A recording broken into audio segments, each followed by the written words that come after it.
Yes, welcome back to Football Heritage TV. Good morning, good afternoon, good evening, wherever you are in the world. It is New Year's Eve, which means there's no football on, which means we can have a relaxed chat. We don't have to call each other names. We don't have to worry about who's Ange in, who's Ange out, who thinks Pep Guardiola is the greatest or who thinks he's a checkbook manager. But what we do have, I'd like to introduce you to a couple of pals of mine, real friends. I've got real friends from YouTube, but friends that go back to the day. I've got Puxty, who has just started a channel called @Liverpool Is Red, and Woody, or James, as you will know him, from @Fans Forum F1, who is I'll let them explain in a minute what they're doing. But before you come in, listen, you know what it's like. Revenue on YouTube is all about likes. Please smash the like button. I don't want to be asking you throughout the show. Let's get it to 100 likes as quickly as possible. Let me start. James, it's going to be weird calling you James. James. No, go for Woody. You could go for Woody. It says James there, but you can call me Woody. That's fine. Perfect. Thank God. I've known you since we were like 16, so it's going to be weird. Woods, new channel, Fans Forum F1. Do you want to just explain a little bit about who you are, what you do, and why the channel's come about? Yeah, sure. I mean, I guess first up, I should give you props, mate, because it's kind of you that's inspired me with the Football Heritage TV movement, sitting in your bedroom not doing much. And because I have so much spare time on my hands, being a freelancer and commander of my own time, I thought, you know what, I should do a little something. So as a professional presenter, I've worked across entertainment and sport, and have now delved into the world of Formula One for the last 3 seasons. And I feel that there needs to be something similar to what you're doing for football, Savva, but for F1. Yeah. So a forum community where it's the fans front and center. So although I'm going to be anchoring the platform, it's going to be very much about me plus one. I'll have a guest YouTuber or influencer or expert on every week. And then I really want to get into that chat box and be bringing up all the comments that fans, etc., have to make. And particularly at the moment in F1, it's the off season, which means hopefully a lot of people are going to be around and desperate for a bit of F1 content. And just to confirm as well, like most of us that get into kind of content creation, we are, like you said, we're just idiots that sit in our bedroom and go, I know better than everyone else. You are actually involved in Formula One, all the formulas you're involved in, aren't you? I saw that the other day. He said he loves all his formulas. Yeah. I've worked in Formula One and Formula E for the last 3 seasons. So trackside at Teams HQ. And then just, living a bit of a dream, really. It's been absolutely fantastic. And a bit of an exclusive for everybody that's tuned in on this. Fans Forum F1, we're going to be launching a competition tomorrow. All you need to do to be in with a chance of winning £100 worth of vouchers from our partners at Revival Racing Co. is follow us at Fans Forum F1 on Instagram and Revival Racing Co. You'll be entered into a competition. We're running that for 2 weeks, and £100 worth of vouchers for F1 merch could be coming your way. Nice. Big up. So absolutely. Listen, so as you said, Woody is involved in the sport. He's going to bring you inside tracks. No pun intended. Please go and subscribe. His link is here. I mean, listen, even if you don't like Formula One, subscribe to people. It really does help. It's free. I can't tell you anymore. It's free. You just press a button, like a button. It's really simple. Big up to you, Puxty. I won't tell everyone your real name, but Puxty, you are like me. You're not involved in Formula One or in football at the, down at the grids, and you are just a normal football fan like the rest of us. Do you want to tell everyone a little bit about who you are and what your channel is going to be? Yeah, so welcome and thank you for inviting me on here. I'm really excited. I mean, this is a perfect time to be a Liverpool fan right now. And to be fair, as Woody alluded to, you have created the buzz with the YouTube channel. Now, I see a lot of things on about Liverpool, obviously on TalkSport, and I watch a lot of the Anfield rap and This Is Anfield and things like that. And some of the things they talk about is great, don't get me wrong, they are fantastic, but there's other things that they don't really talk about, which I kind of feel like I genuinely believe that the quadruple's on this season. Like, it's, I know that what is on? It's he on. Started, it really talking 60 seconds. It really is on, and that's and it's the background. I mean, I've done a bit of research on on Arne Slot for how he performed at AZ Alkmaar, Canberra before that, and then after AZ Alkmaar, he went to Feyenoord. Has he ever won the quadruple before? He had. Well, nobody has, would he? Have they? So no, I don't mean in the Premier League. I mean in other divisions. No, he hasn't, but he has won a league title and a cup in another division, and he's got to European finals with lesser clubs. So it's just looking at it from a broader spectrum, that the quality of our squad compared to what he's had, and he's always made everybody better, and he's already proving to do that at the moment. And it's just going to be, I'm going to be up in Liverpool in a few weeks with you guys, so we're going to be. Can't be on exactly brilliant. Look at wait for the Carling Cup. So I'll be up in Liverpool. I'm going to be interviewing obviously Liverpool fans. It's going to be quite interesting to see what their opinions are. I want to delve into FSG as well, because I do hear a lot of negative things about them. But again, I've got to be honest. I've done my research and I can only see positive things. So it's all coming up on Liverpool Is Red. Big up to you. Listen, so please, as I said, please do go and subscribe to both their channels. They are both in the link. So please do. It's funny. Listen, if you like Formula One, you will love Woody's insight. If you just love football fans that are so delusional that you find it fun, then you've got Puxty here. Boomverse, I'm pretty sure Expressions Oozing is not quoting me. He's the biggest Spurs YouTuber out there. I'm pretty sure he's quoting his own stuff. If he is, big up to X. He's a very funny content creator. Guys, I want to talk in general today a little bit about football, how it's changed over the years. Also want to do I want to liken it to F1 in a little bit, and I know you've got a little bit on that, Woody. Puxty, I want to talk a bit more later about how you truly believe that okay. You believe that Liverpool are champions elect, right? They're the title winners this year already. I think this season already. It's done and dusted already. Cool. We'll get into that a couple of years ago. After 18 games, it's done and dusted already. Not 19. 19. I mean, the extra game. But listen, they're 8 points clear. They've got a game in hand. I can fully see the league. But what I love about comments like this is you leave yourselves open to absolute ridicule if Liverpool were to collapse. So I'm here for it. I'm here for it. You've got to clip that bit, Savva. Clip it for later in the season. That's going to be the entertainment value if we don't do it, and how I'm going to get ruined. But I will look forward to it because it will happen, and I'm going to be laughing at all of you lot. So, Daniel Harris, big up always in my chat. Said if Spurs were an F1 team, we'd be Kia. Yes, we are a bit of a shit show at the moment, Dan, which is me being absolutely polite about what is a shambolically run football club that is Tottenham. But guys, obviously, look, we've all been friends for a very long time.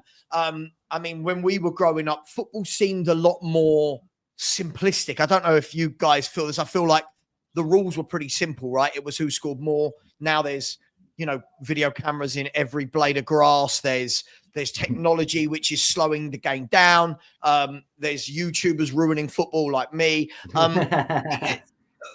I'll start with you, Woody. What do you make of it? Football, I want to talk to you about football from the fan experience point of view, not just what is football like, but the football fan experience from, let's say, the mid-90s or from when the Premier League started to where we are now. What do you think is different for the fan?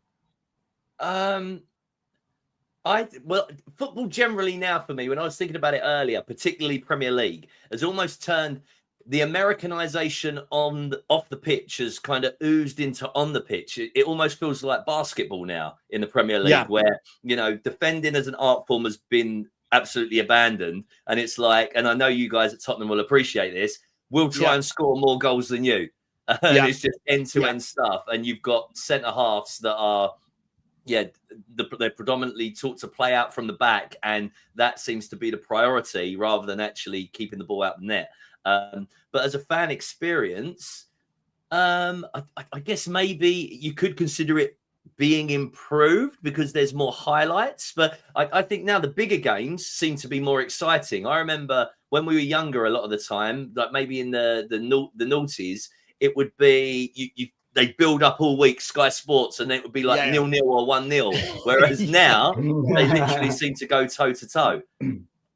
Yeah. No, you're spot on. I'll tell you the interesting thing there is you said there's more highlights. I feel like there's almost too much now, like, which is crazy considering that we're content creators. But it's like if a player misses an open goal, it's then repeated on every TikTok channel, Instagram channel, YouTube channel. You know, if a player has a bad game, they're christened the worst player ever, and everyone runs with it. The next week they score a hat-trick. They're the greatest player that's ever played football.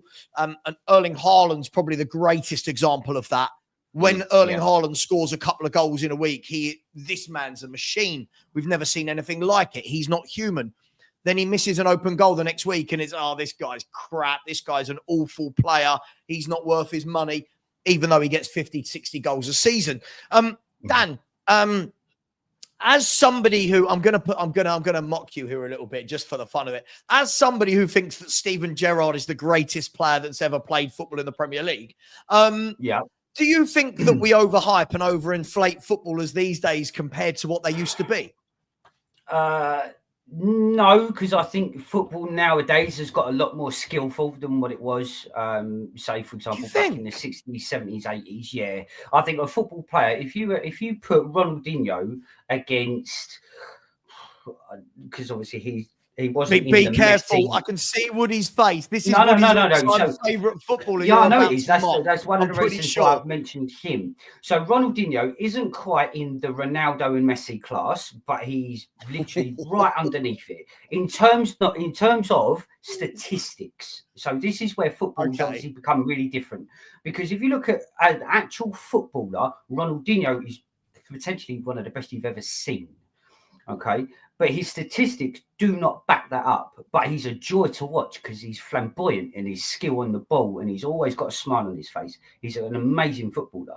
But then you look at the likes of, I don't know, let's say Ryan Giggs. Ryan Giggs could not lace Ronaldinho's boots, but his trophy cabinet will tell you he's in that echelon as well, would it not? So, okay, so you're going to go, I love this. We've gone straight into this. So you're going by the goals and assists in terms of stats to show that Ronaldinho would be considered not one of the best ever, whereas watching him play with the eye would tell you that he is one of the best. Is that what you're saying? Yes. And I think that's the biggest difference between football then and football now. But does that mean you said footballers are more skillful now? I want to bring Woody into this. Again, you guys say what you want, and you always will. I think the level of footballer now compared to the level when we were growing up, even to 10 years ago, I think it's dead. I don't think that there's a single player now that would know what the Ronaldinho flip-flap was and could execute it. Would he more skillful players in 2024 than years gone by? Do you know what? More interestingly, what comes to mind, I know there's a famous quote that's doing the rounds, and I know he's not one to usually quote Michael Owen, but he talks about that now footballers are predominantly athletes, whereas when he was playing, and I found it interesting, Puxty, you referenced Ronaldinho, that kind of even isn't now, is it? That isn't now. Ryan Giggs isn't now. I'm in my head, I'm going, would Cole Palmer get in Jose Mourinho's team? For example, you know, the Mourinho team that dominated in the early and mid-noughties, would Cole Palmer be ahead of Iron Robben or Damien Duff? I think that's probably like a good gauge almost, because Mourinho came and he really put one up Alex Ferguson and Arsene Wenger, didn't he? What do you boys think of that? I like the comparison. Would Cole Palmer make a prime Chelsea team, I guess, is the question. I think for me, he would get in over Damien Duff, but I'm not sure he'd get in over Robben. But then when I think of Robben, I think of how good he was at Bayern Munich. He was better at Bayern Munich, I think, than he was at Chelsea. He had a lot of injury time at Chelsea, I agree, but the same player was in there. I think he just needed a bit more of a cuddle. Yeah, maybe too. Yeah, Dan, it is hard work when you've got Liverpool. The thing is, Dan, Liverpool could get relegated and Puxty would still tell me they're the greatest team that have ever played football. But look, in general, where I see it, football for me has become very formulaic. I think that's a word. I think football has become very much about, right, this is what you do. You invert here. You must go there. You must track back here. Back in the shapes day, and systems. Managers just shout shapes and systems. There's no room for, what would you call it, initiative from the player. Well, I mean, this is, by the way, we're going to get into the Steven Gerrard chat soon. Don't worry. We're going to get into it and you're going to hear all sorts of funny things come out of Puxty's mouth. It's really good. It's like it's brilliant. That. Never won it, but he's the best. Okay. We'll get into it in a minute. But guys, like, I remember watching the likes of Ronaldinho, the likes of, even players that in their era weren't considered world class, like a Guti, who played centre mid for Real Madrid. If Guti was playing football now, he'd be one of the greatest players in the world. Back then, he was just considered another top footballer. Is football being ruined now by managers that are trying to reinvent a wheel that doesn't really need to be reinvented? Can I start by saying, well, I should let everyone know, and this is probably going to ruin the value of my opinion. So I'm a Charlton fan, and I work down at the Valley every match day and watch Nathan Jones. And when I'm down there, and I'm between the dugouts, so I get to hear quite intimately what's being shared by the managers. And exactly like you say, Savva, every player is shouted at and screamed at for what their job is at this point in the game, where their position should be, who their man tracking is, and you're right, there's no room for initiative or for flair for the player to decide in that moment. And growing up in an era when there was Showboat as a feature on TV that you would just watch and you saw the kind of things that players were doing of their own accord, I think that has really been drilled out of footballers generally. Well, I know it very much has in League One anyway. No, you're absolutely right. I mean, Puxty, back in the day, was football better? I mean, most teams would tend to adopt, more of a 4-4-2. But in those days, you knew what you were getting from your wingers. Like back then, I remember even average wingers back in the day. Not helping me here. That's right. Don't worry. Just let it recalibrate yourself and let me talk. You'll be all right. Don't you worry. Right. Sorry, guys. It's frozen. It hasn't. Puxty, don't worry. I'll let you know when it's frozen. Don't worry. We're live. We're live. Don't worry. We're live. Right. Back in the day, Woody, if he can't hear me, you can. Yeah, no Back problem. in the day, wingers, like for teams, even average wingers, they could all beat a man. They could all cross a ball. Centre mids did everything. They got back, they got forward, they tackled, they scored, they headed, and then strikers did everything. Now I feel like we box people into, but the reason he's not doing well is because he's not a 6 and he's not an 8 and he's not a 10. Hasn't it changed in my mind? It's changed for the worse massively.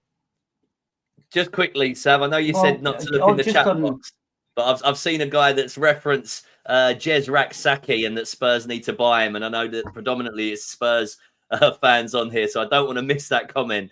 He was down at the Valley for a season and he was very, very good. I'm not sure he was quite Wilf Zaha, right? Yeah. And also he was playing in League One amongst the Charlton team that were pretty poor. But I mean, if he wasn't too expensive and you wanted to take a punt, but then I know a lot of the Spurs faithful are very upset that you keep buying young to then sell on later on, right? Rather than investing in ready-made footballers. Yeah, I mean, look, I see this quite a lot. And big up to Tetley. That's a great name. It's a brilliant name. No need to shout though. It's all right. You don't need to shout. I will read the comment out whether it's in capitals or not. Yeah, look, I think when Tottenham are going to look at players from clubs like Charlton, no disrespect, I think you've then got to ask the question, why on earth did we build that big, shiny £1 billion stadium if we just want to buy kids from Charlton Athletic? But hang on, he's at Sheffield United now. He's on loan at Sheffield United playing well. Sure. he's doing well. Listen, But yeah, just I tell you what's replace interesting, you've Sheffield not United even heard with of him. Charlton. Savva, you've not even heard of him, so that kind of makes sense of his impact within the game thus far, I guess, right? Really? Yeah, I mean, listen, the name rings a bell. I always get this name confused with a guy who's he's at Palace. Is it the one that was at Palace? It's the kid that was at Palace, and he was on loan with us, and now he's on loan at Sheffield United. Seen him play, good little player. But for me, if Tottenham want to act like a big club, and I'm sure Spurs fans in the chat, let these players do it for 3-4 years. Let them do it at the top level, then buy them. Let's not buy them because they've beaten some fullback called Ben Smith who plays for Torquay or something. Do you know what I mean? Like, Charlton. Yeah. Look, I mean, Puxty, let me listen. I think people very much jumped onto the Steven Gerrard thing. They have, and I find it hilarious. I find it hilarious the fact that anyone even can question Scholes being better than Gerrard. Like, are you nuts? Even Scholes himself said he weren't as good as Gerrard. That's the end of the conversation. I don't know why people keep going about it. Puxty, is it? Because Lionel Messi last year said Christian Romero was a world-class centre-half. He's my favourite player of all time. Hang on. He's my favourite player of all time. Just because Lionel Messi says it doesn't make me go, oh, Christian Romero must be world-class then. Come on, mate. It can't just be I understand that, but Messi only said that because Romero's his mate. He's Argentinian. That's the only reason he said that. If he was Brazilian, he would have probably tried to get him out of Tottenham anyway, somehow, because Romero's not a good footballer, let's be honest. But going back to the Scholes and Gerrard, like the simple thing is, Gerrard could do what Scholes did. Fact. Scholes could not do what Gerrard did. Fact. Let's set some parameters for this conversation before we get into it, because this could be a brilliant one. Just so you know, when you're on my channel, I might clip something and release it as a video. Go ahead. And I have complete rights to it because it's my channel. Right. Go ahead. I just want to know, and I'll get Woody's, I'm sure he's going to make lots of funny faces to a lot of this conversation. Are you saying that Steven Gerrard's the greatest central midfielder that's played in the Premier League, or the greatest player that's played in the Premier League? He's the greatest centre midfielder that's played in the Premier League. Okay. So if I look at, I'm just going to chuck some names in. Just if I look at Kevin De Bruyne, if I look at Fernandinho, if I look at the best player in the world right now, Rodri, who pisses all over Steven Gerrard. If I look at Didier Deschamps, Marcel Desailly, Gerrard, Roy Keane, Patrick Vieira, Manu Petit, Frank Lampard. I'm sure I'm missing some world-class players. He's better than all of them. Yes. Now the thing is, which is with the Rodri comment. Rodri's a number 6. Okay, Didier Deschamps number 6. Okay, that was their position, like you was discussing earlier. Everyone's now got their position. That's it. Steven Gerrard could do that, but he didn't play as a number 6 because he was neither an 8 or a 10. He even played right midfield. He even played right back for Liverpool. As a football player, could Scholes do that? No, he couldn't. Could Lampard play right back? No, he couldn't. Could Deschamps? Could Rodri? No, they couldn't. Steven Gerrard could and still be one of the best players on the pitch. That's what I'm saying about. I just want to confirm. I just want to confirm. So Steven Gerrard's better than Rodri, the best player in the world, right? I just want to confirm. That's not what I said. Is Steven Gerrard better than Rodri? As a footballer, yes. As a number 6, no. Okay. Can you tell me any weaknesses in Rodri's game? He's the greatest player in the world right now. Can you name me some weaknesses in Rodri's game? Not very many, no. He doesn't. I want one. I want one. Can I jump in?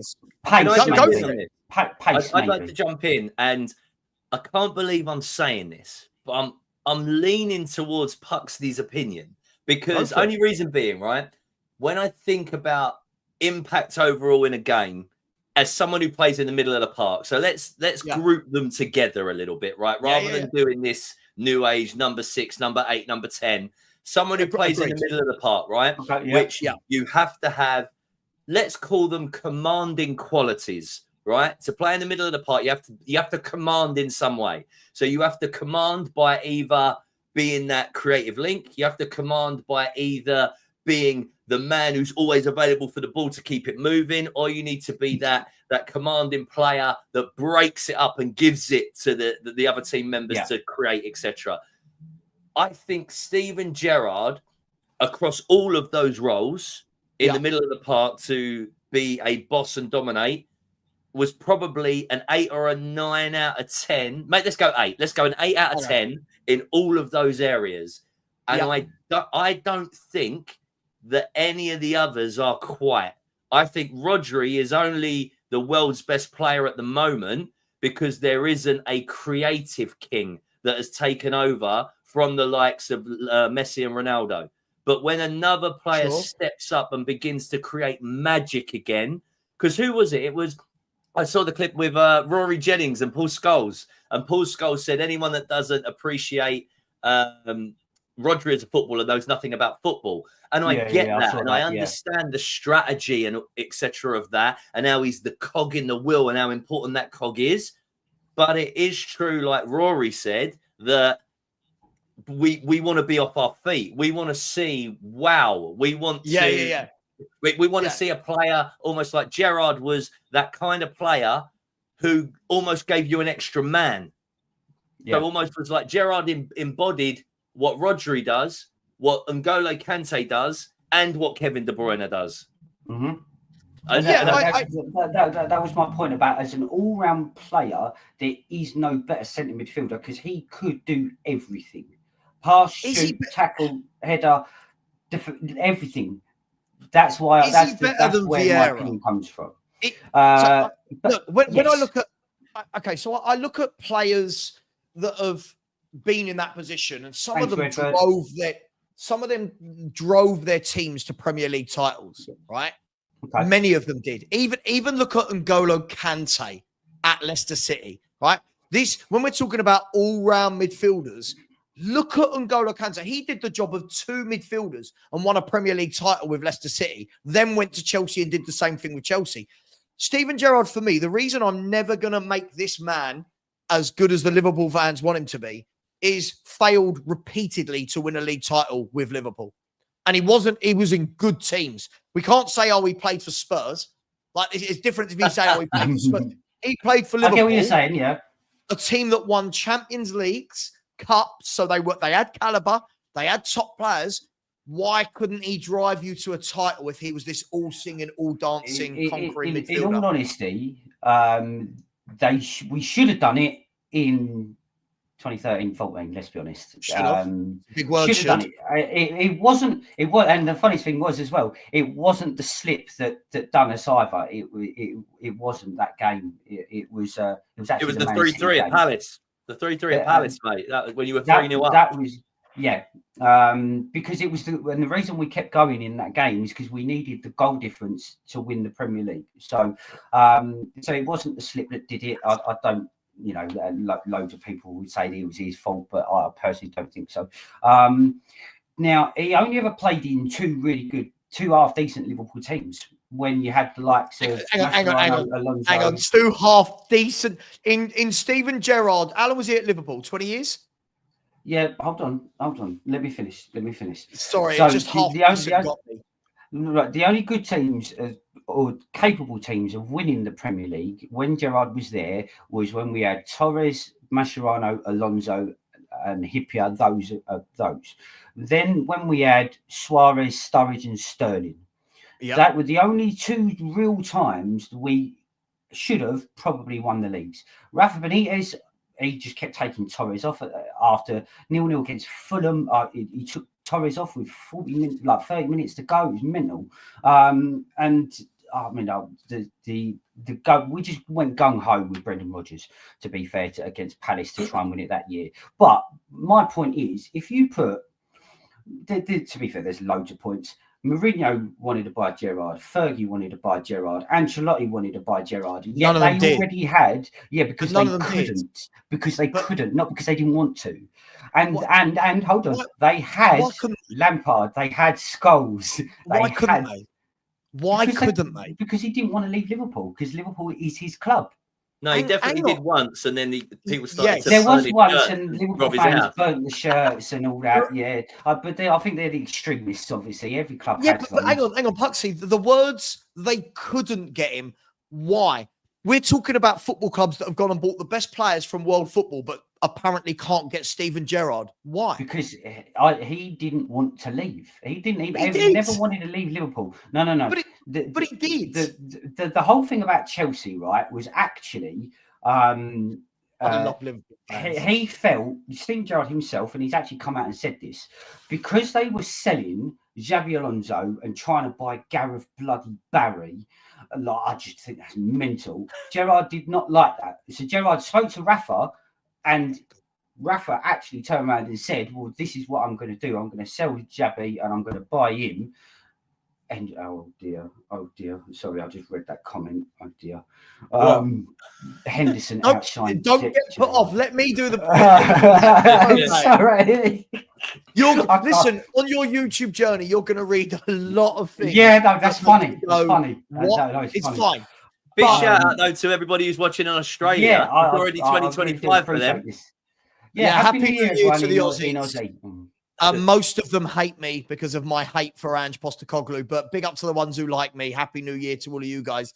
Yes, Angus, we know. Angus is a massive Arsenal fan who lives in my channel. Yes, we know Fabregas was by the way, Fabregas was a world-class midfielder. He was quality, yes.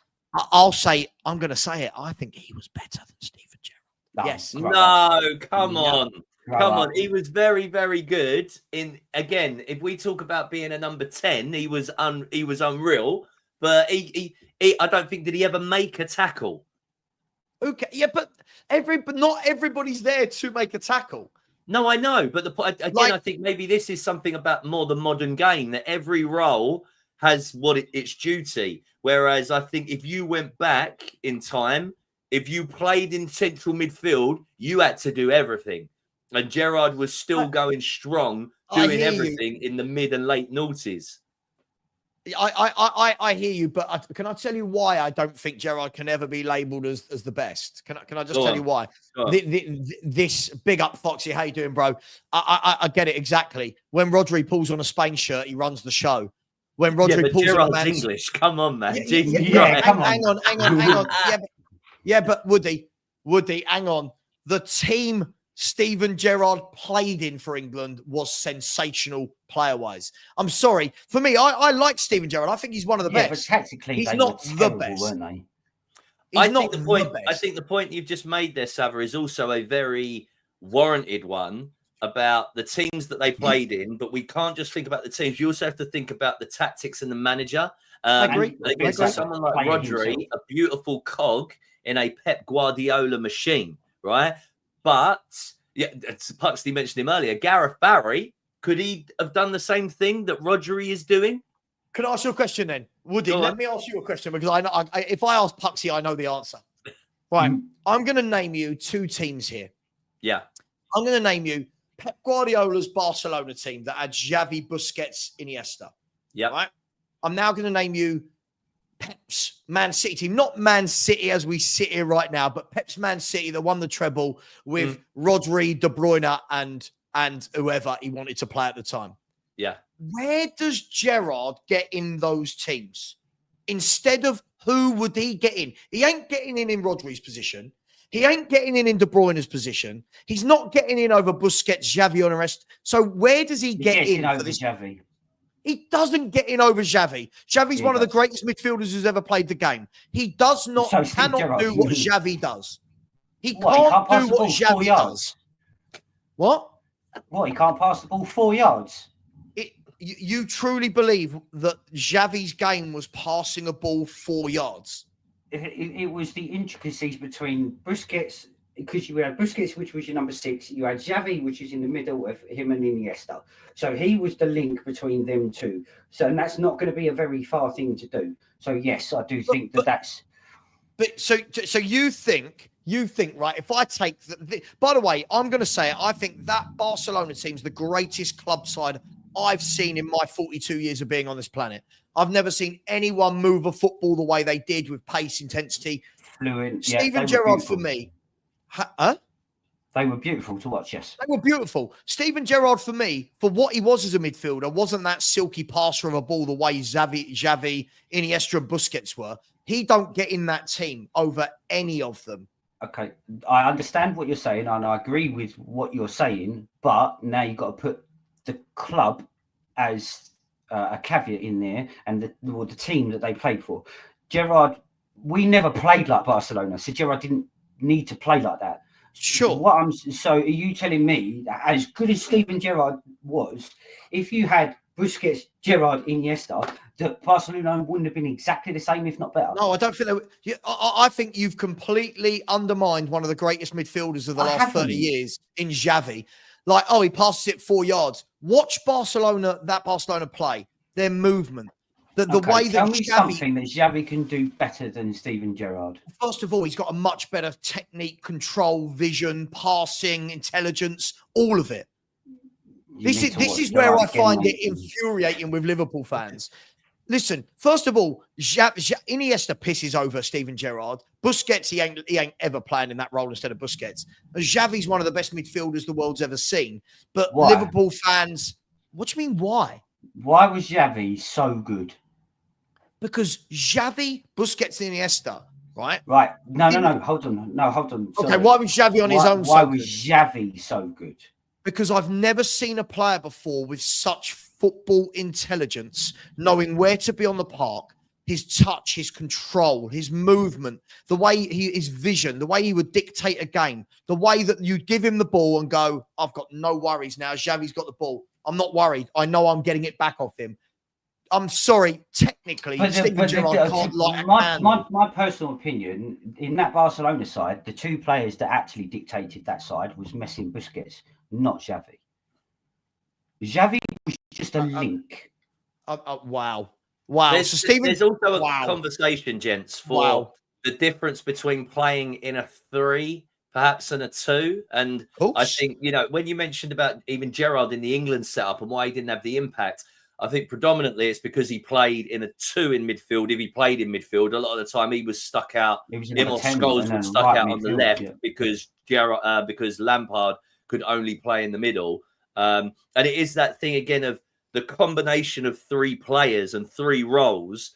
I feel that Gerrard embodied all of them. And I guess it's probably a bit of a shame, really, if you took a Steven Gerrard and put him in a 3 with 2 other real silky players, what that would have looked like, because we saw him at Liverpool play with Xavi Alonso.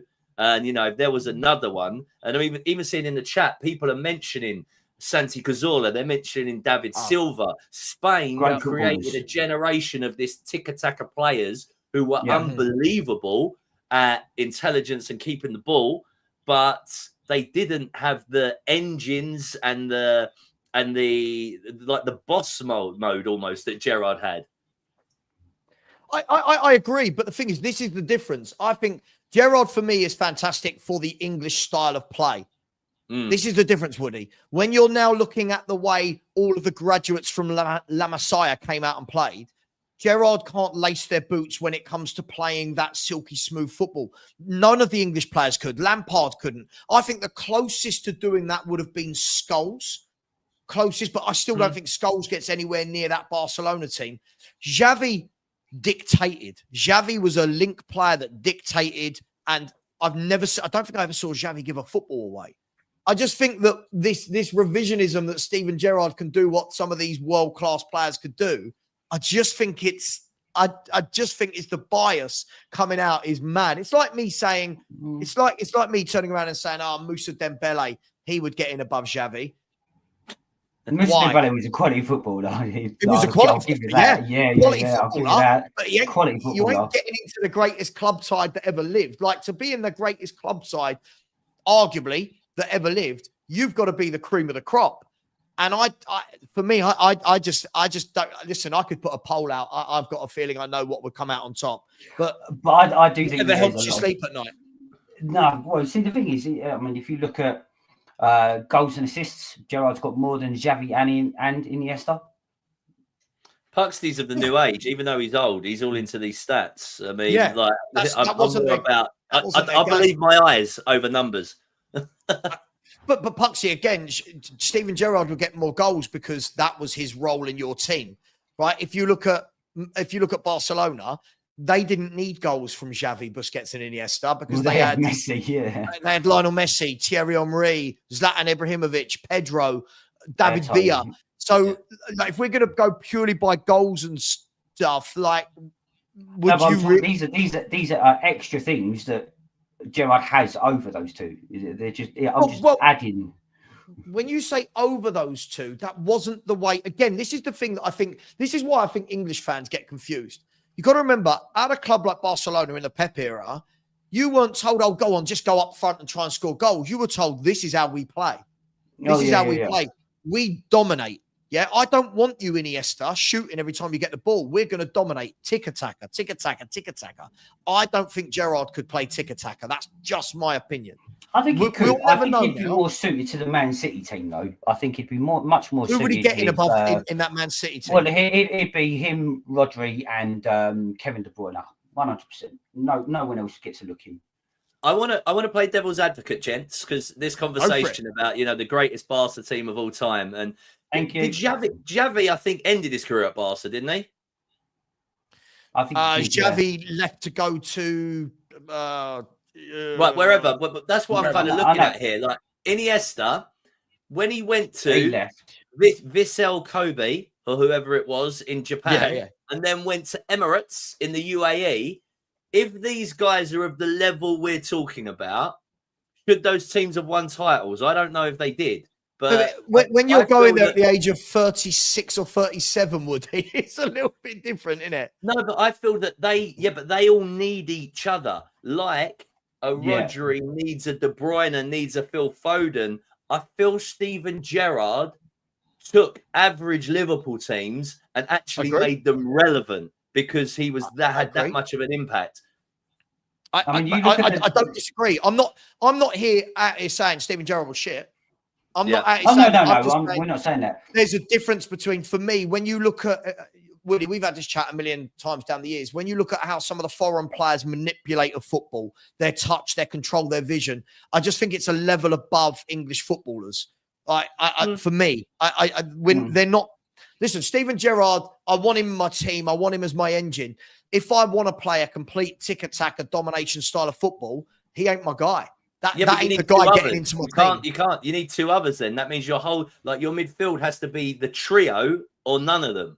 Like, because you could take. Yeah. Here's a great example. You can take a Juan Sebastian Veron, who was considered one of the best players on the planet, plonk him in a Man United side, and Gary Neville said he was just playing a game that we weren't ready for. There's so many factors in it, and it's not variables that you have to consider. Of opinions.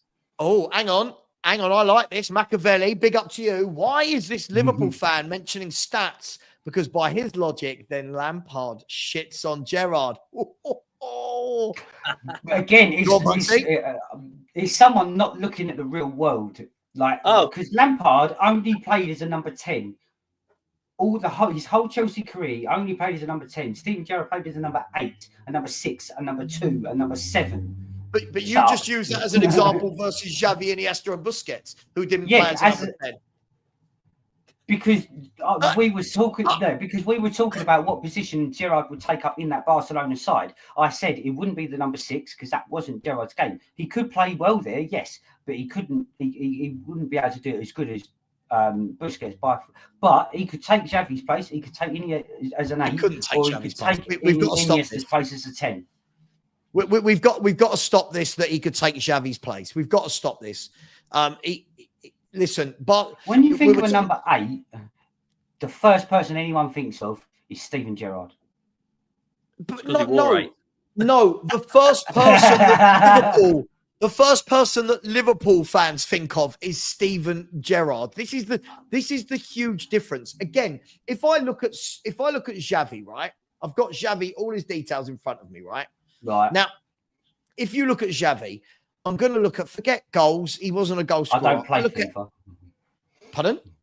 Sorry, I did what I shouldn't have done. I commented on a comment and I said I don't play FIFA because someone said I was talking about FIFA stats. Don't worry about that. Listen, I'm just looking at all the individuals of the world's best playmaker, right? World Player of the Year, this Team of the Year, this UEFA team, this FIFA Pro Team of the Year. Look at Xavi's list. What if Gerrard was that much better than him and they played in the same era? Why is Gerrard not in all of those teams that Xavi is? What, in terms of Team of the Years? No, in terms. Look at Xavi's Wikipedia page. It's just an embarrassment of individual recognitions to him being the greatest midfielder. And then we've got Liverpool fans going, but it was Gerrard.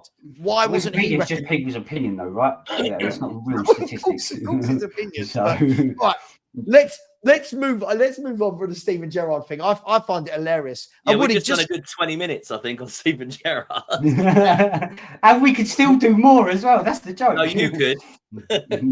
But it's so funny. If you get any Liverpool fan, like big up to Redbird, who's clearly a Liverpool fan, you didn't watch Steven Gerrard's career. Steven Gerrard's the man. It's true. People who say this, it does show us Liverpool fans, or us deluded Liverpool fans, as people like to put it, it does show us how much people didn't watch him. Because if you watch him from when he first burst onto the scene against Sheffield Wednesday, so Blackburn was his debut. His first goal was against Sheffield Wednesday.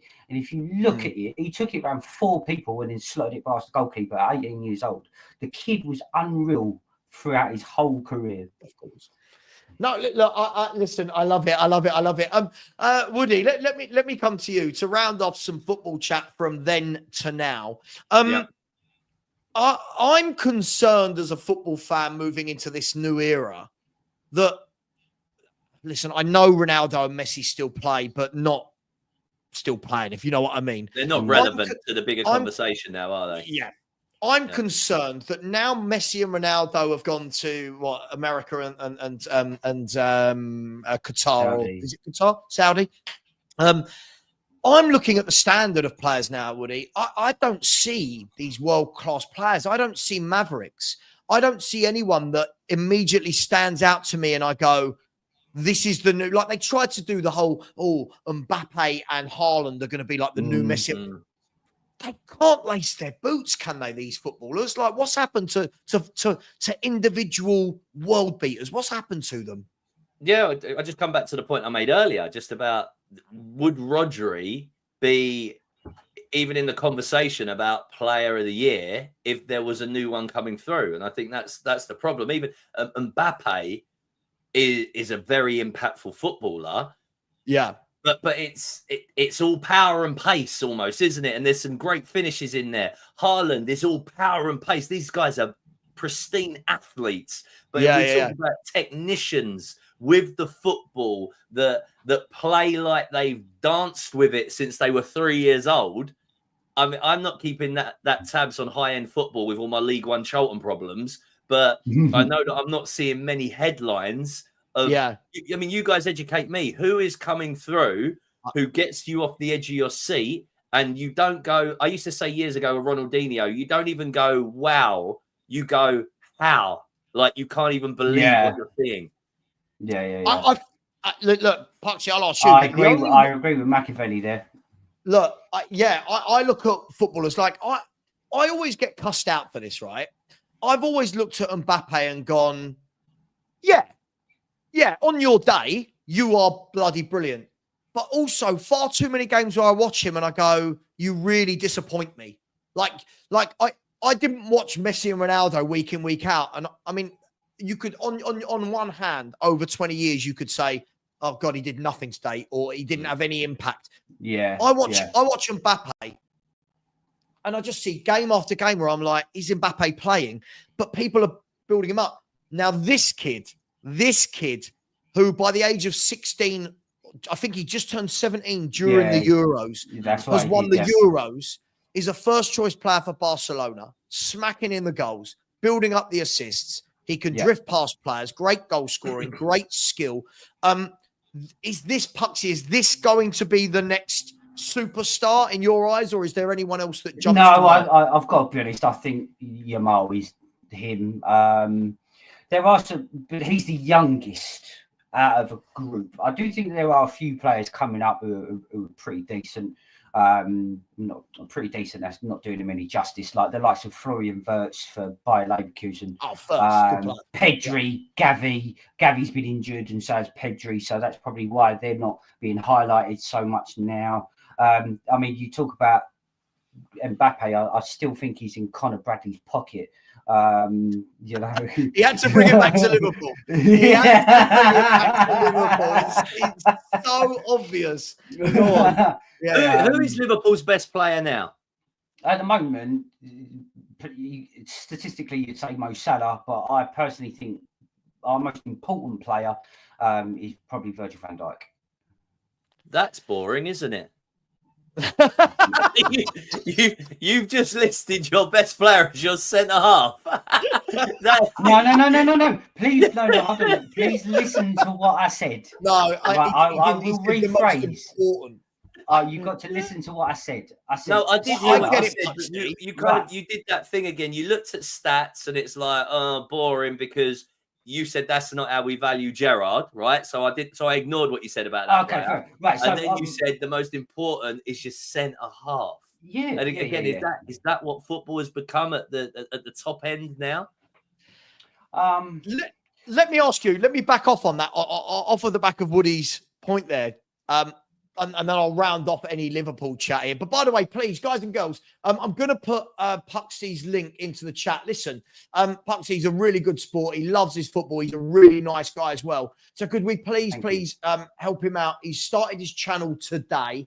The link is there. If my mods wouldn't mind putting this in every now and then, here it is. This is his link. It ends in SebQ for whatever reason. Please go over there and subscribe to Puxty.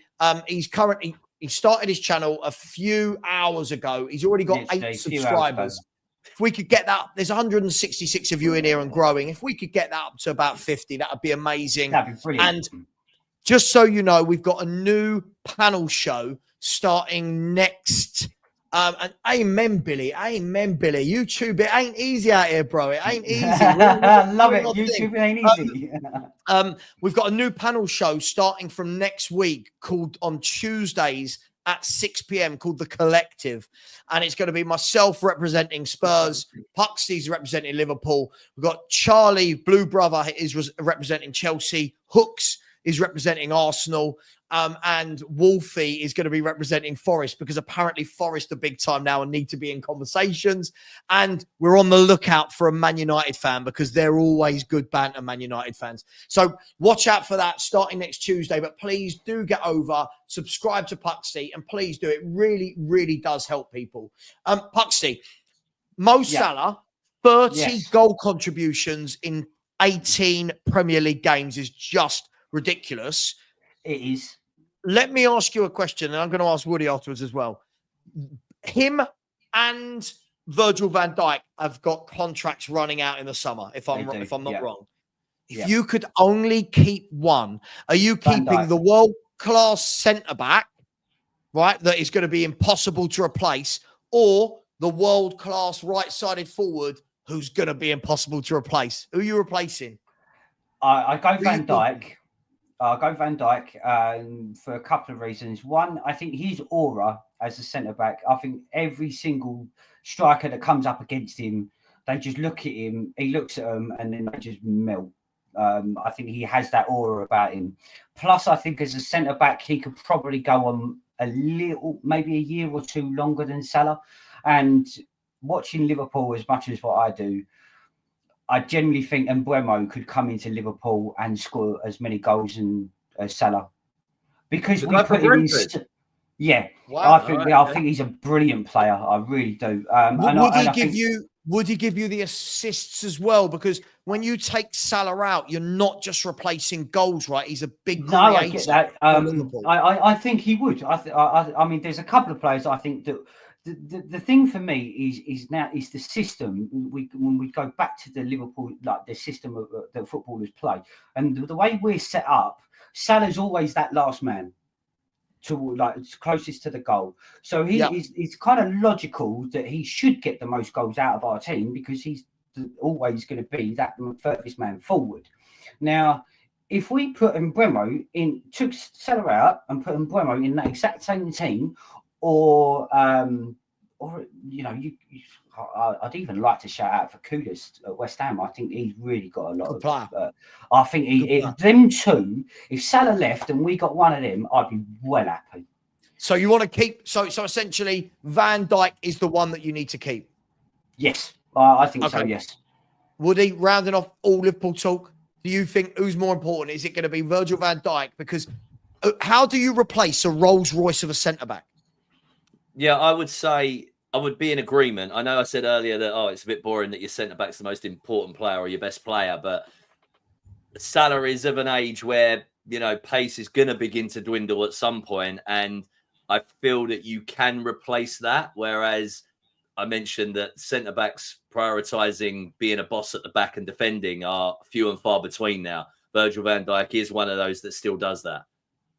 Yeah, no, completely agree with you. Completely agree with you. Look, I want to move on from that. Just quickly before we do, big up to everyone in the chat. Please smash the like button. We've got 111 likes, 211 people in here, which is a 1 in 2 ratio. So at the moment, we're probably looking at Berbatov ratios. I want Harry Kane ratios, please. I want Harry Kane ratios on the likes. Big up to my man Ant from Forest TV. Oh, Forest fans, you're everywhere at the moment. I think it's beautiful. It's like going back to the early 90s and Brian Clough and Frank Clark. And when did they originally get relegated? Was it like 93 or 94? And I've seen the table today. Nottingham Forest second in the league. Do you remember Wiggy, our mate from college? Imagine how Wiggy. I will want to speak to him. He must be loving it. Start the hashtag. But they're everywhere. Find Michael Wig. They're everywhere, the Forest fans. And as you saw the other day, Ant, that Forest fan who came on and told me that he predicted Forest to finish above Spurs this season. And then when I went back and watched the video of him in the summer, he actually thought that you lot were going to finish 16th. So revisionism is a wonderful, wonderful thing. And if you're a YouTuber, you can be found on video saying things. Big up, Ant. Love you to bits, dude. Big up, Ethan Bates. Always a big supporter of my channel. Thank you, Ethan, for the super chat. I said Kane has more tools than Haaland, but if Haaland continues to score at the rate he is for the next 10 years, nobody will argue who is better. Ethan, do you know what I always find interesting? That is not true. I mean, that's like saying, well, there's no doubt that Andy Cole was better than, let's go Spurs related, better than Teddy Sheringham. And who was a better footballer? Teddy Sheringham, no doubt. I guess it all depends on what way you want to look at it. If we're going to do the Puxty who thinks he's still 20 route and just go purely by stats, then we're all going to go with Haaland. What I would say about this, Ethan, and I do think Spurs fans, we're the worst for this, Ethan. I'm grouping all of us Spurs fans. I think there's slight revisionism with Harry Kane as well. And I love the word revisionism because if we look back to what Erling Haaland's 24 years of age, if I'm not wrong, right? If you actually look at what Erling Haaland's done between the age of 16 and 24, he's got something like 350 career goals, Norway's all-time top goal scorer, broken records. I'll say, what had Harry Kane done by that age? What I think we've got to remember is Harry Kane has developed a lot of those tools as he matured as a footballer over time. So when he first broke into the Spurs team and we had Dele Alli and Eriksson doing all of the playmaking, Harry Kane was a centre forward. When we then lost our playmakers, Jose Mourinho's the one that actually went, Harry, I kind of need you to be a number 9 and a number 10. And we went, wow, look at this man's passing. What I would say, though, is Erling Haaland is nowhere near as bad as everyone makes out with his hold-up play and his off the ball. Watch him for Dortmund. He played a very different game to Man City, and his hold-up play was very, very good. But look, you know, I would take either of them over Dominic Solanke, Ethan. That's all I know, right? I'll take either of them over. And big up Ethan, who's coming again, saying having more tools doesn't equal being a better player automatically. No, listen, absolutely. I hear what you're saying, and big up to you. I agree with that. And the game is won with goals. So, you know, we do have to remember that. It's about putting the biscuit in the basket. I find it, I do find it hilarious though in this day and age. I see people going, "Oh yeah, other than scoring, what does Haaland do?" And I'm like, hang on. That's his job. When we were growing up, lads, if someone got 25, 30 goals, we'd go, "What a striker!" Haaland's out here knocking in between 50 and 60 a year, and everyone's going, "Yeah, but is his hold up like what? He puts the ball in the net."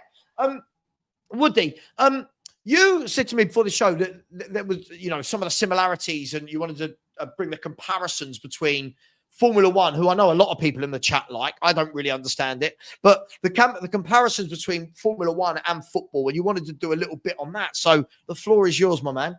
Oh, thank you very much, Savva. So, no, I thought what would be more fun if there's a lot of people out there that aren't familiar with Formula One and just think it's cars going around on the circuit. It'd be good to preview some of the storylines that are coming in the 2025 season. So particularly, right, if we start with the winning team from last season, McLaren, and just a reminder that in the world of Formula One, it's the constructors or the teams table that they pay out the prize money on, not the drivers' championship. Although the drivers get all the prestige, right? But McLaren, who won it, they got a championship-winning car, but will all stay friendly between their two drivers who both have the skill set and potential to lift the drivers' championship. And in F1, the most important person to beat is your teammate, because it's the only individual that has the same tools as you.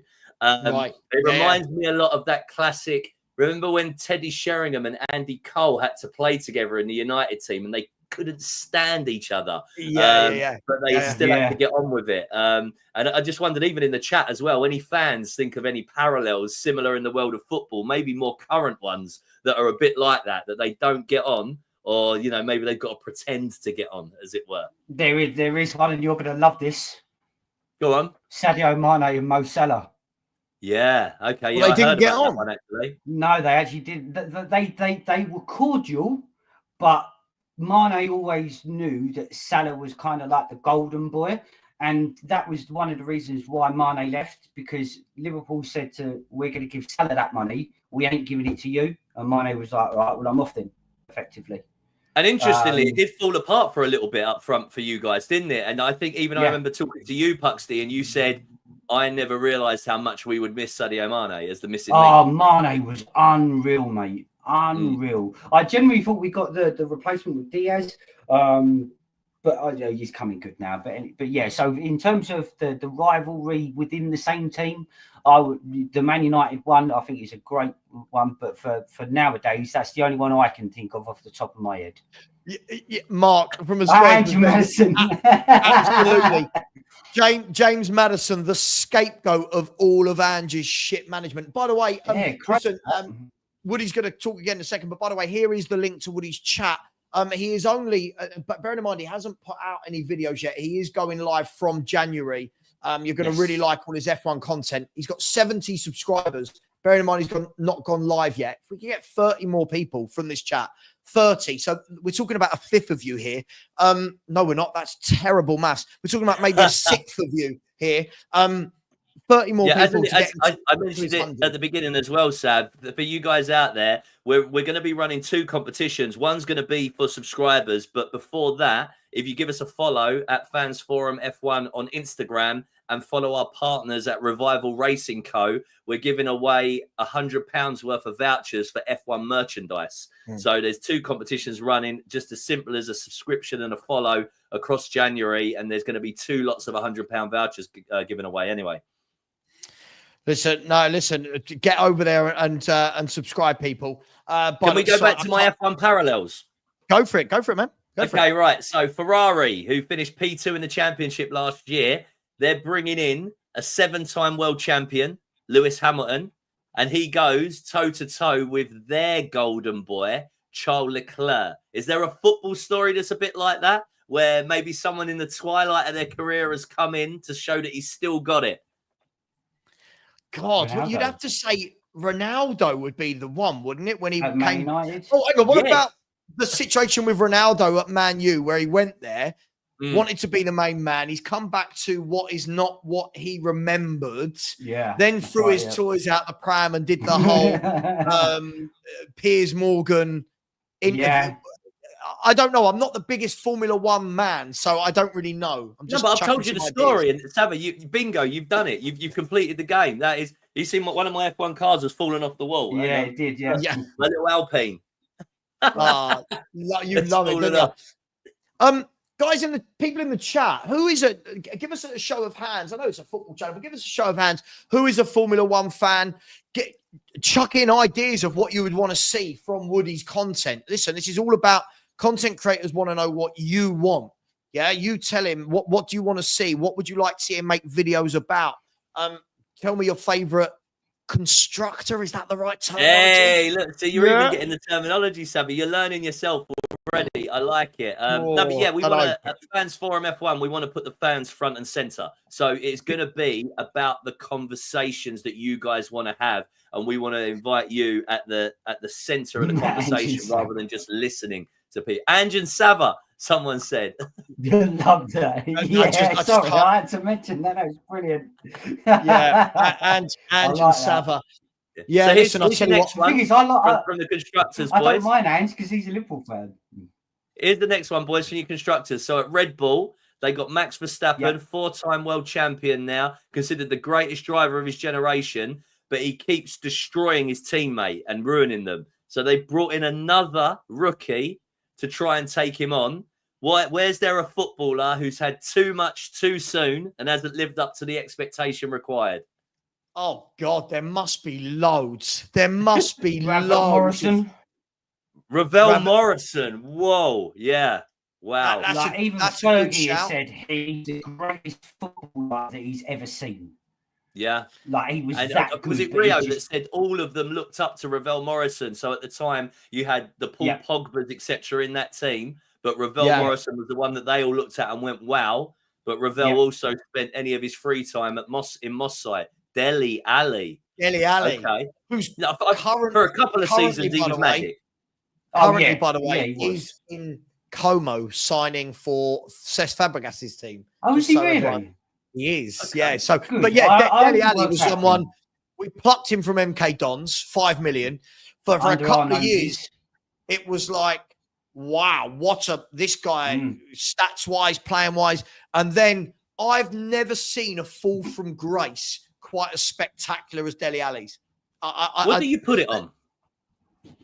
Well, I mean, he had those. It's difficult, isn't it? Because obviously he's come out in the last couple of years and done all this kind of the mental health stuff and all this kind of his past and his history. But for me, I think a lot of it was I thought Dele Alli was absolutely brilliant at what he did. Dele Alli was superb at ghosting into the box, scoring. He was like a Frank Lampard, right? Yeah. No one could pick him up. The problem is when Spurs stopped playing like that, you saw how good a footballer are you when it's not just about scoring goals. And for me, when Jose came and put him in centre mid, you saw this guy can't play. Like he ain't got the quick feet. He's not got the intelligence. I didn't think he had the engine. But for me, that shouldn't have meant you went from first, like he was first name on the England team sheet. He was flying from there to, I mean, it's an enigma, right? Yeah, him and Jesse Lingard.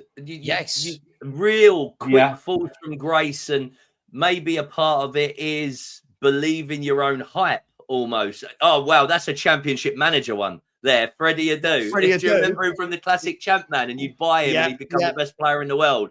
But in real life, who did he sign for? Someone in Germany in real life, and then you never saw him again. Chelsea. Freddie Adu signed for Chelsea. Chelsea. No, he signed for a German team, I'm sure. Hang on. Someone's going to have to do some research on that one. But I'll do it. But the best thing about being live is the chat will tell you. Yeah, a lot of the younger English kids get too much too soon, particularly at these academies now, right, where they're on like 10 grand a week by the time they're 18, not even kicked a ball. Yeah. How do you... One of the reasons I tip my hat to professional athletes, because if you gave me 10 grand a week for 4 years, guaranteed, I don't know whether my motivation would keep going to get 20s and 30s and 40s. I think I'd be like, excellent. That's good. That's me sorted for life. Absolutely. I mean, look, when you look at how Freddie Adu's career never went. Look, DC United must have got the wrong player. Salt Lake. He went to Benfica, but played 11 times, loaned out. So look at all the names of the teams on that list for what was a wonder kid. Only in should have Football done Manager, better. though. Only in Football Manager. I don't think the whole football world was going that crazy about him. In America, they were, because they've been trying to capitalize on soccer for 20 years, haven't they? Yeah. I mean, guys, everyone in the chat, let us know. I'm going to ask you a couple of questions and let me know which one they fall into. Footballers that were completely waxed lyrical about to a ridiculous level and never hit the heights. Players that did hit the heights and then had a massive fall from grace. And any one of those likes. I mean, some people are saying like the likes of Fatty, Pato. Some people are saying Pato was a good shot. Again, it was. What about Denilson? Denilson, yeah, another one. I mean, there's loads. Andros Townsend. Thanks, Sean. I'm not sure Andros quite falls into the bracket of that, but no, Woody. What happened to the Portuguese kid who ended up at Swansea for half a season, and he was at Bayern Munich? Oh, no. You're thinking of the central midfielder. Yeah, he's now playing for. Oh, what's his name? Sanchez. Someone Sanchez. Renato Sanchez. Yes, is who you're thinking of. Oh, right. Yeah, I remember him. Yeah. Where's he at now? But again, if you give some young people, maybe they're a bit more inclined like me. You give them 50 grand a week for 4 years, then he's like, wicked. Let me do a Ronaldinho and go to the nightclubs. I've made it. Yeah, he's currently at Benfica. But he's played for like Roma, PSG, Lille, Bayern Munich.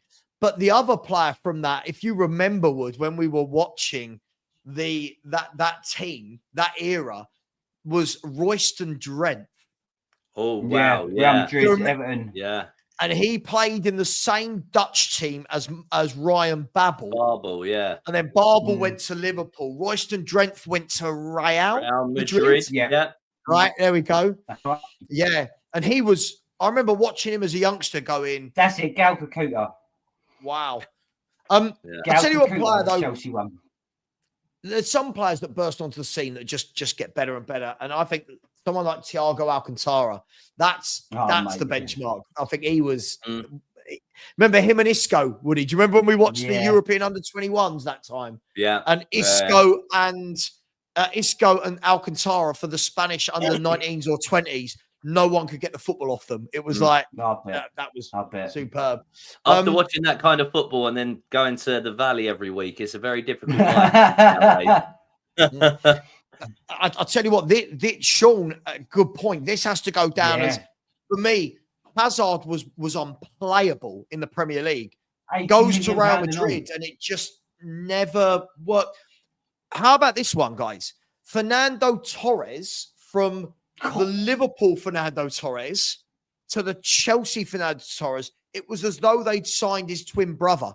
It was unbelievable, the drop-off in how good Fernando Torres was.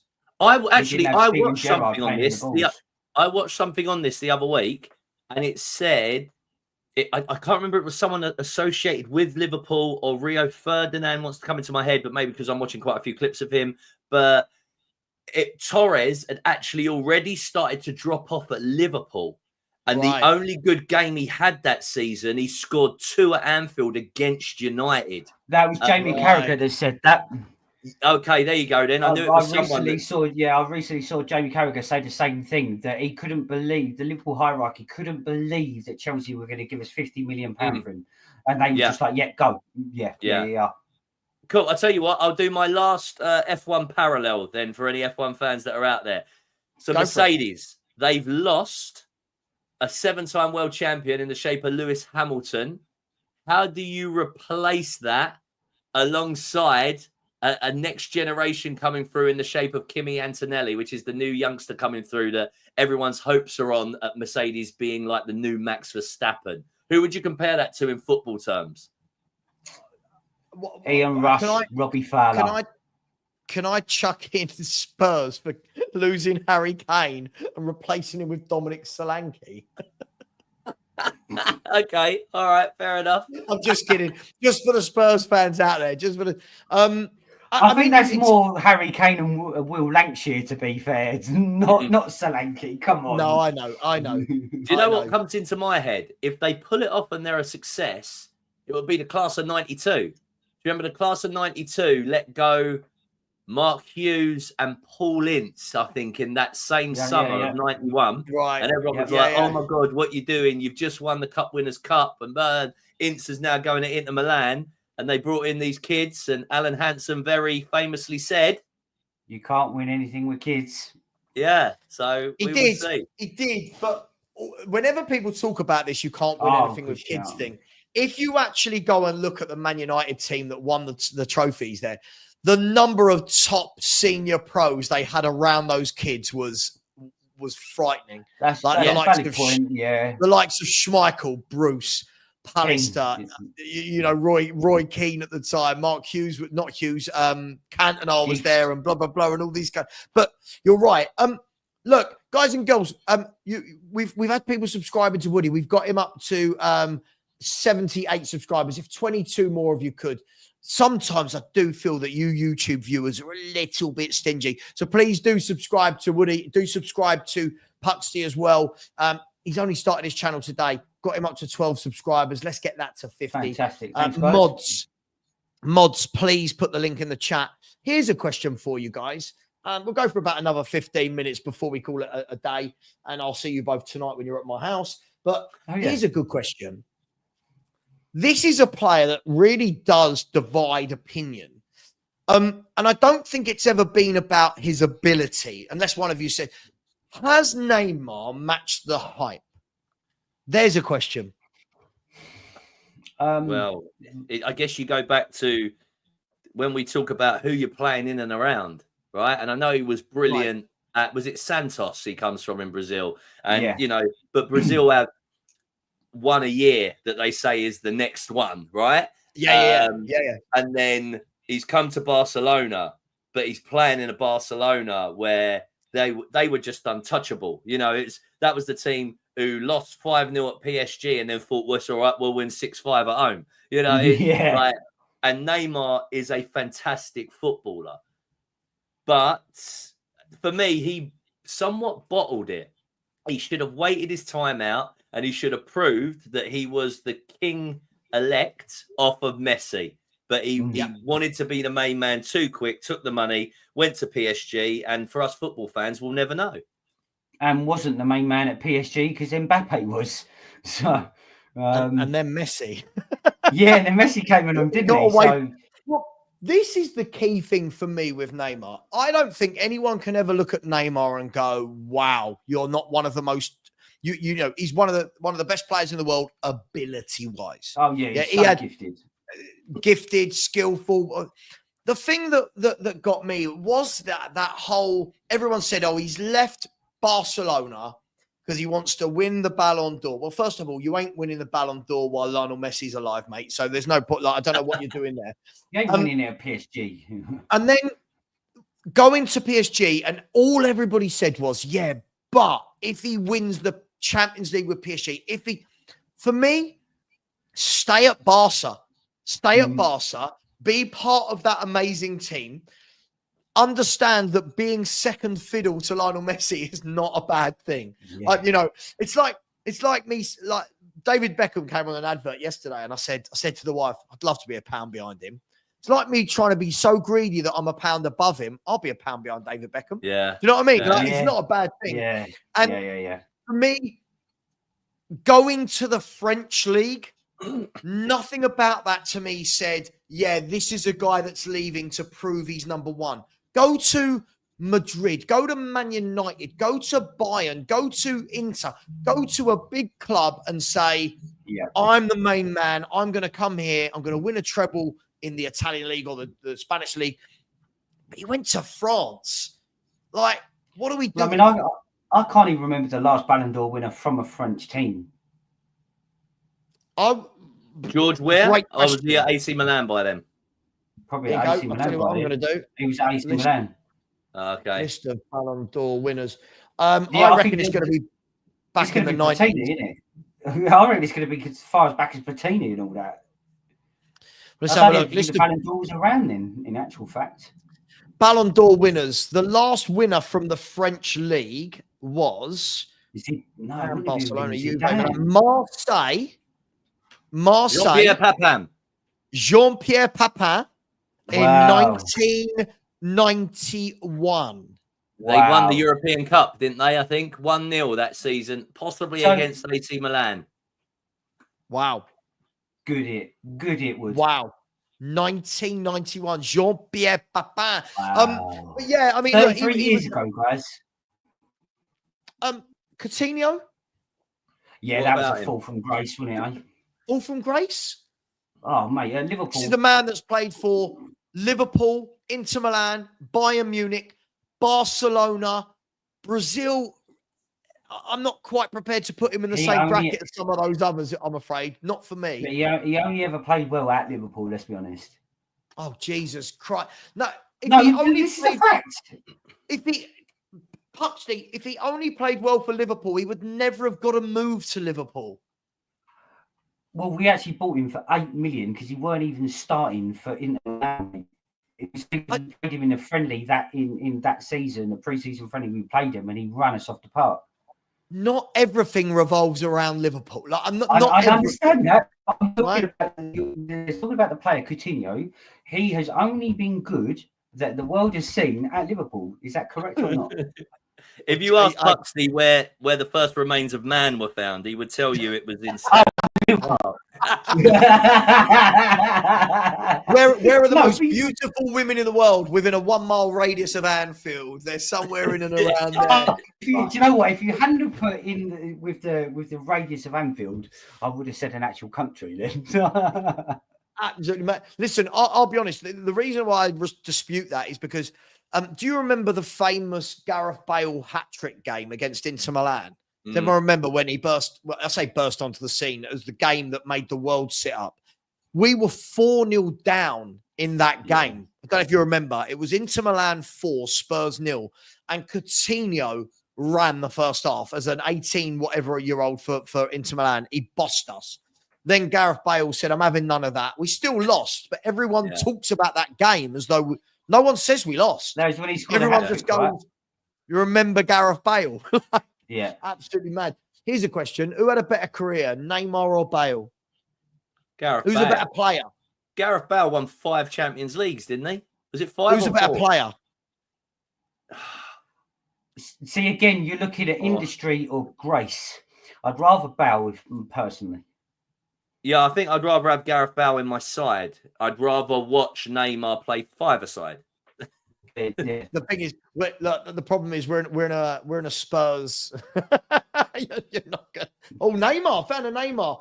Bale on both counts. Bale. Hang on, I've seen you highlight the mighty cockerel, and he said something earlier about the best ever for Neymar. Was he talking about Brazil or was he talking about Barcelona? But I'm like, what? No, he's not the best Brazilian ever, and he's not the best Barcelona player ever. I don't know what Neymar might be the best ever player to play for PSG. Oh, look at this. Yeah. I know, because Messi did. Yeah. Better on both metrics. By both metrics, Mighty Cockerel, are you talking about career and what metrics are you referring to, Mighty Cockerel? Well, I did mention two metrics of grace and industry, didn't I? Machiavelli says Neymar 100%. Bale was quality, but Neymar is top 10 most talented footballers of all time. Hang on. Machiavelli of all time. Wow. Oh, that's a big. No way. That's a huge leap, isn't it? No way. He ain't even. He probably isn't even the top 20 players in the world ever. Oh, hang on. Again. I mean, this is. I mean, you do realize someone called Pele existed, Garrincha existed. I mean, R9 existed. Here's one for you. Here's one for you guys. We're only going to go for it. We're going to go until 25 to. So we've got 7 minutes of the show left. who had a better career, Gareth Bale or Ryan Giggs? And who was the better player? Gareth Bale on both fronts. Gareth Bale, again, was it 4 or 5 Champions Leagues, right? I think he's won 5 Champions Leagues. Exactly. And the point you made earlier, Savva, when you're as good as you are, Barcelona or Real Madrid come and get you. Like, you don't, it's not they can't get you. They come and everyone wants to go. You want to put on the white or the claret and blue that once, right? Well, it's not claret, it's kind of more like a burgundy red, isn't it? But yeah. I mean, Gareth Bale all day. But I mean, when you actually look at Gareth Bale's stats, right? Again, going on statistics. When you actually look at Gareth Bale's whole career, which probably panned 15 years, he was only good for 4 seasons. Who? Gareth Bale. Hang on, we're doing that thing. I said no, don't have a go at me. I'm just saying when you I'm not having a go at you. I'm not having a go at you, but why was Gareth Bale only good for 4 seasons if he won 5 Champions Leagues for a start? That's he was good for 4 seasons at Spurs. Wasn't Gareth Bale the best player in this country for a couple of years at Tottenham? Yeah. For 2 seasons at Spurs and for 2 seasons at Real, possibly 3, maybe 2.5 at Real Madrid, you could say statistically he was fabulous. The rest of his career, he didn't even get 10 goals or 5 assists in a season. Did he turn to Liverpool at some point? No. But yeah, probably did. But for 5 seasons, he was extra special. Like, he was getting double-digit goals, double-digit Puxty, as someone who came onto the show talking about stats, I've just had a look, and this is the beautiful thing about stats. Gareth Bale got over 10 goals in 8 seasons that he played in his career. Is that league? I was only looking at league. I might put that in there. Okay, but surely Gareth Bale, like, when we're going to look at it, he started as a left back, then moved into a left wing, then moved into a kind of forward. Like, but are we really going to go purely by that Gareth Bale, in your opinion, had 4 good seasons in his career? It wasn't my opinion. I said when you just look at the statistics. No, but that was your opinion. You started. No, I didn't say that was my opinion. I just said Gareth Bale's had 4 good seasons in his career. And he got Wales to 2 tournaments, didn't he? Wales. The 2 international tournaments. Wales alongside Charlton. I'll show you. Let me show you what I meant. Right. Okay. By saying it. Right, I did tell you, everyone, that Liverpool fans who start channels are the most deluded of all fans. It's brilliant. Really. Not when you see, not when you listen. Right. So go on. For you tell us why. So Tottenham. For Tottenham, in 2011, 2012. I would say he would have had a good season. He got 9 goals in. Bearing in mind, this is only league form as well. So forget Champions League, because I was just talking about league forms. So he played 36 times for Tottenham. He got 9 goals. In 2012-13, this is where he kicked on for the next 4 years, right? He got 21 Premier League goals in 33 Premier League games. I don't know how many assists, it doesn't tell me. But then when we get to Real, that's when he left for Real Madrid. He played 27 games and he got 27 goals and assists. Great season. 31 games, 22 goals and assists together. That's a good season. Next one, 23 games, 29 goals and assists. So that's only 4 seasons, right? And then he had another season where he got 18 in 26. So theoretically, that's only 4.5 seasons. So, Puxty, so what we're saying is you can only have a good season if all of your goal stats were really, really high. Because this is different.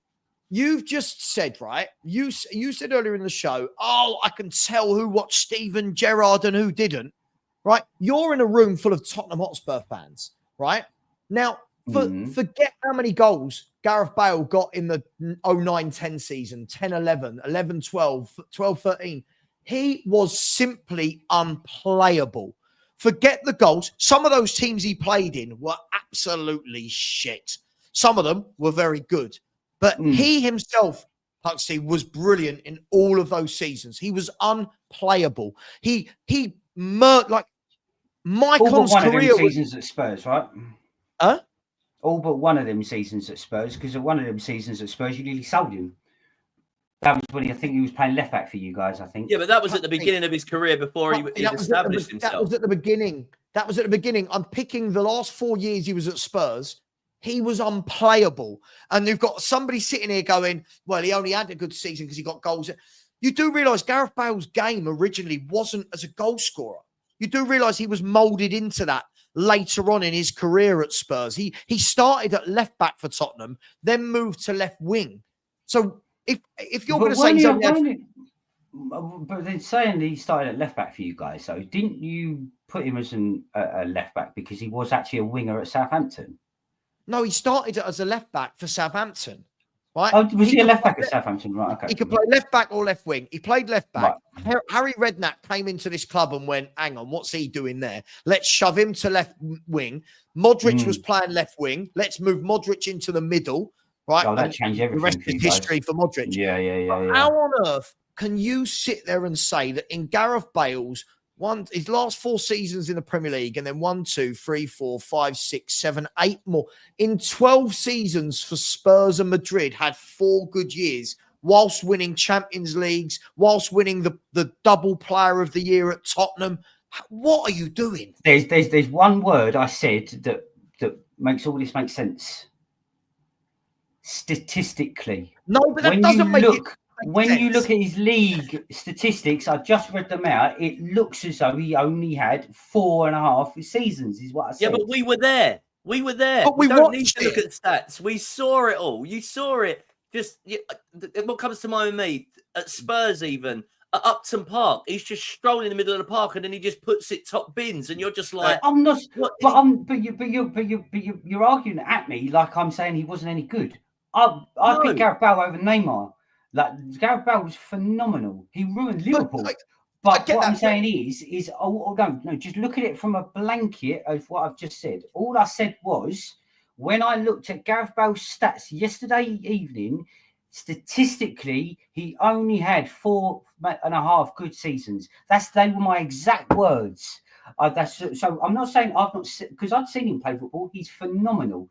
But I just said, if you look at the statistics of his league, which is what I looked at, it only showed you he had a good season for 4.5 years. That's what I said.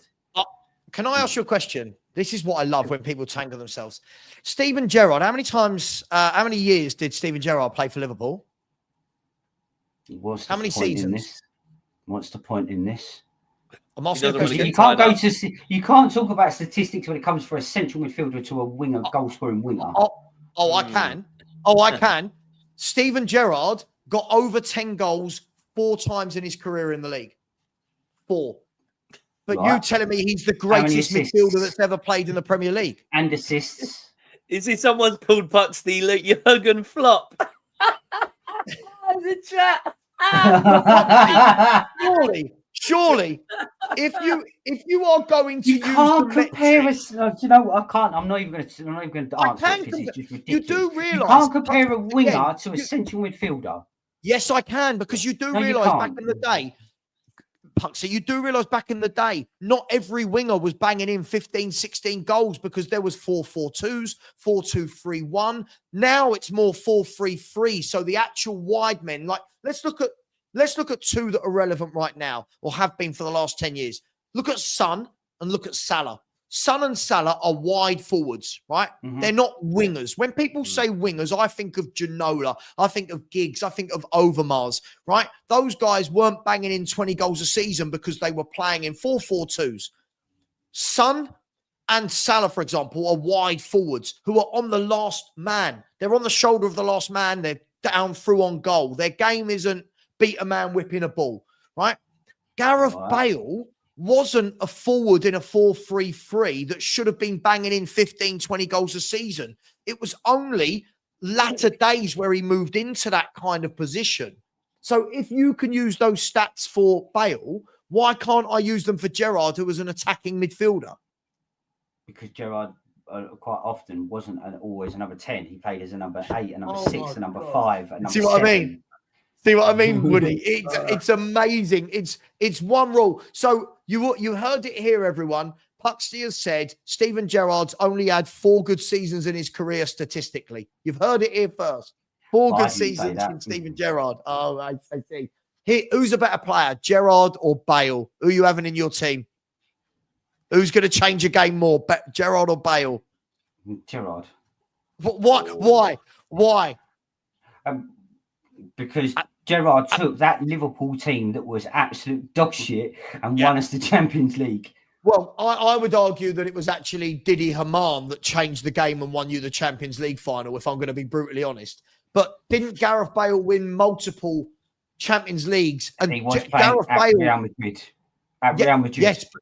Yes, but I would win a Champions League at Real Madrid, mate. Puxty, the difference is at Real Madrid, the main man was Ronaldo, and Gareth Bale in the finals went, hold that, Ronaldo. I'll show you how it's done in finals. In the biggest games of all, Gareth Bale went, boom, I'm there.